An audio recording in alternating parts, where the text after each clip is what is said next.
শুনছি যে হেলালে বলে বিয়ে করছে আজকে 3 বছর আগে, এই বউ এসে বাড়ি করছে। এখন আমরা দেখতে এলাম আর কি দেখুন। 3 বছর আগে জামায়াত নেতা সাইফুল্লাহর বাড়িতে যান রোজিনা।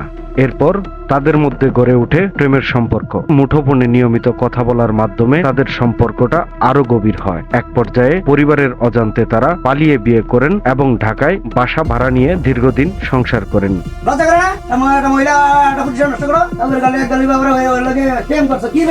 সবকিছু ঠিকই চলছিল, কিন্তু হঠাৎই রোজিনাকে ঢাকায় রেখে সাইফুল্লাহ তার গ্রামের বাড়িতে আসেন এবং এরপর থেকেই ভরণ পোষণের খরচ সহ যোগাযোগ বন্ধ করে দেন।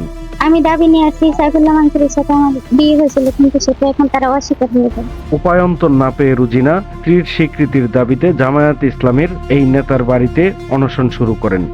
সে যদি আমার স্ত্রী হিসেবে স্বীকৃতি না দেয় তাহলে আমি এখানে বিষ খাবো বা আত্মহত্যা করব। এদিকে তরুণীর অনশনের খবর ছড়িয়ে পড়লে উৎসুক জনতা জামায়াত নেতার বাড়িতে ভিড় করে। তবে ঘটনার পর থেকে সাইফুল্লাহ মানসুর ও তার পরিবারের সদস্যরা আত্মগোপনে রয়েছেন। তুমি আমাদের বাসায় এসে পরে আমি এসে পড়ছি, এখন আটকে আসছি আর তার আম্মা দরজা খুলছে, তোলার পরে আমাদের অনশনরত তরুণী রোজিনা মুজিবনগর ইউনিয়নের জসিম মুন্সির মেয়ে। অভিযুক্ত সাইফুল মানসুর এওয়াজপুর ইউনিয়নের 6 নং ওয়ার্ডের মৃত আবু তাহেরের ছেলে এবং একই ইউনিয়নের জামায়াতের সেক্রেটারি। কে দোষী বা নির্দোষী এটা এখনো ঘটনার পর থেকে সাইফুল্লাহ মানসুরের সাথে যোগাযোগের চেষ্টা করে ব্যর্থ হয় প্রতিবেদক।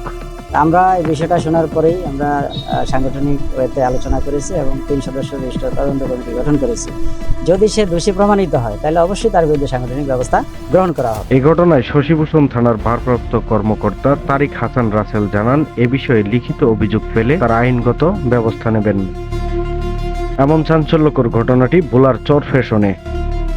শুক্রবার বিকেল থেকে উপজেলার এওয়াজপুর ইউনিয়ন জামায়াতের সাধারণ সম্পাদক সাইফুল্লাহ মানসুরের বাড়িতে অবস্থান নিয়েছেন 25 বছর বয়সী তরুণী রোজিনা। এ ঘটনায় এলাকা জুড়ে ব্যাপক চাঞ্চল্যের সৃষ্টি হয়েছে।